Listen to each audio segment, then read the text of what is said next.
Now, let's continue with the chapter 1 of history, lecture, second lecture, part second. As we were talking about James Mill. James Mill, in his very famous book, A History of British India, he divided India into three parts, that is Hindu period, Muslim period, and the British period. This we have already discussed. So, according to him, if the whole power is given to the Britishers, the Britisher would make the society, we can say, a civilized society. So, that was a view of the Mill. If I am a kind of a common man, let's say a peasant of a village, what would be his perspective? His perspective would be much more different, because he would consider this to be a kind thing that has to be highlighted with the perspective of the British Empire into India. So, with the sole goal of dominating the country, they consider themselves to be more superior and civilized.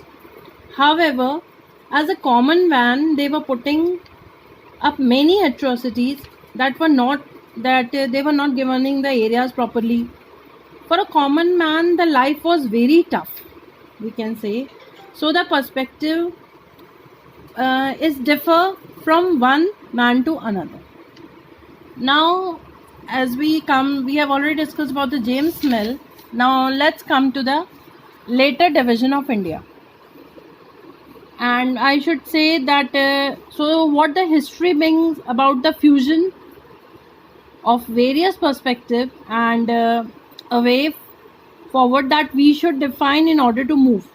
Later on, in the later version, we divide India into three parts, that is the ancient period, medieval period, and the modern period.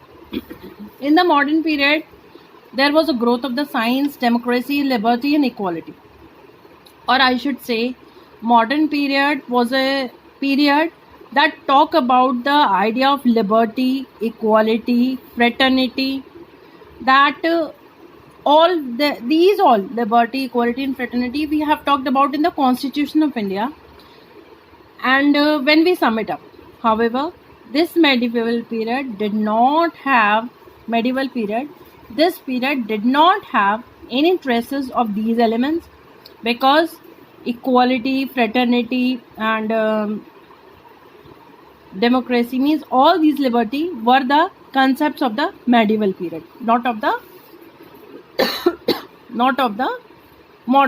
it is not of the concept of the medieval period, it is the concept of the modern period. Now we came to the colonial power. In colonial time, we should say that there was no equality, freedom, economic growth. Say that the Britishers subjugated the local Nawabs and controlled the economy and collected the revenues. Because of this period, the colonial period, it led to of this colonial period, the colonialism had started. Colonialism means subjugation of one country by another country that leads to the political, economic, and social changes. Or we should say that the British came to India as a trader, and they themselves established as a conqueror, subjugating the Rajas and the Nawabs. They gained the monopoly, they collected the revenue, commodities at the low price, and produced crops. Or we should say that the political, cultural, social, and economic fields, and this period is called colonialization. Okay. Now we should say, as we were discussing about the colonialization, the next topic is British, or how do we know them? We should say, we will discuss here that how do we know the Britishers. When we talk about the Britishers and how do we know them from the British perspective, we should say that they would differ from the Indian perspective. They were highly civilized people, because they were the superior from the common man, obviously. That because we can mark out three differences for that. The first is, the key idea was that they keep a official record of the British administration. We could say the key that everything under the British rule has to be documented.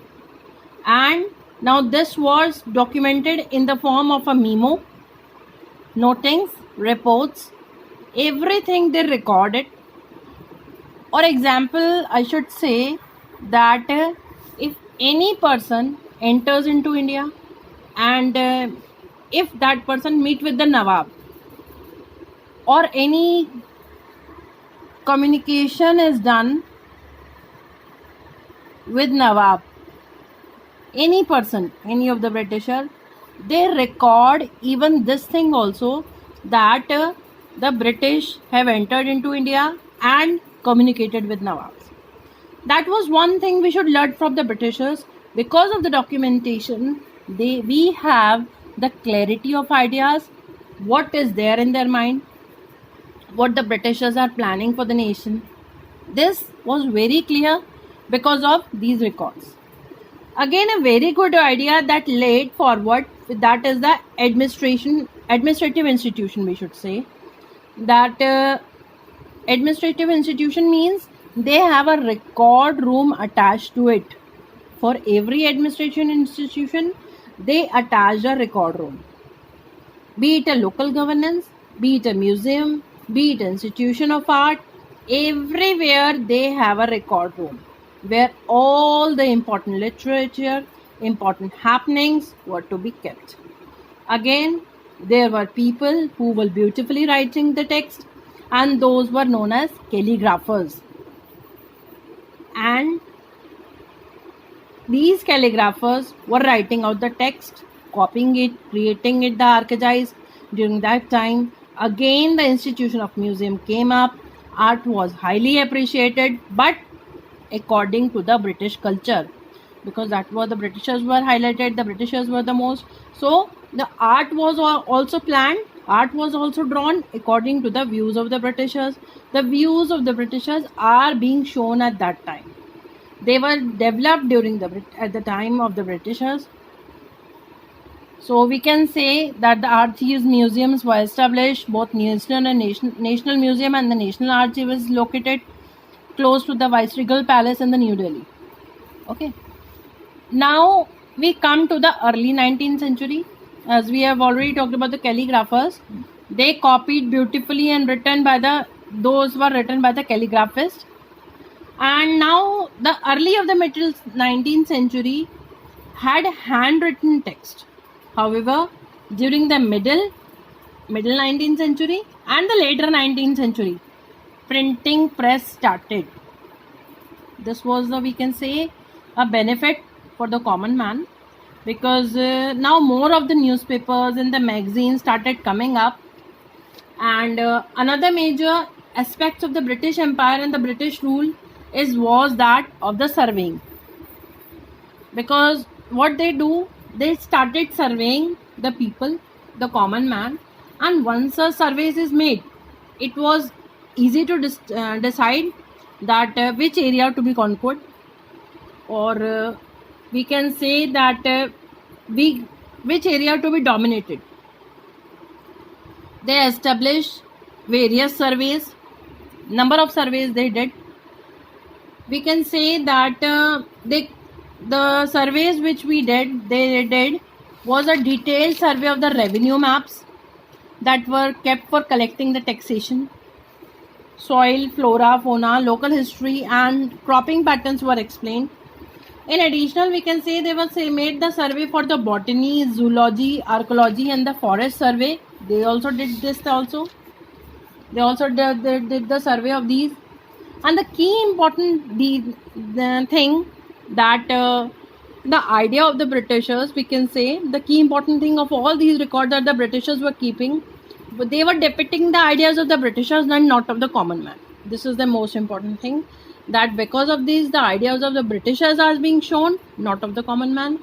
The common man wants to speak, but no, there was nothing. And as we have discussed, that the printing press started printing of the newspapers was started. Now the common man, the local lender, also can express their ideas through the mass movement. The views of the common man and the views of the Britishers, most we can say they highly differ, because if we read the text of the Britisher only, then it will be a biased. We should be called a biased reader, because we are not putting the efforts. We are not listening to the common man, and we can say that these official records express that what official thoughts or wanted. They didn't reveal what people looked for, means what the common man wants. And 10-year census, 10 yearly census has operation has also started, and the detailed survey on the revenue maps, this I've already discussed, that has also been done. Because of this, the taxation was collected. Now the last topic of this chapter is what people thought about the atrocities of the Britishers. We should say that the accounts of the pilgrimage and the travelers, the autobiographies of the famous personalities, popular booklets sold in the local bazaar, views of the newspaper, public debates, idea of the legal reformers. Now the atrocities of the Britishers were explained only by the common man. So the peasants were explaining how the tax collection was difficult. Again, the people who were given food were not of the good quality food given up to that level. So all those things brought about the reward in the common man, and that ultimately led to the foundation of the Indian national movement. Regarding the Indian national movement, we will discuss in the later upcoming chapters. So hence we should say that in this chapter we have discussed how colonial power arose, how Indian movement gained momentum so as to gain the independence from the British Empire. So it is a instruction to create the integral part of it, or we can say that the basic idea of this chapter was to create interest among the students, that history is not a boring subject. If you create an interest in it, you will definitely learn something new. Thank you.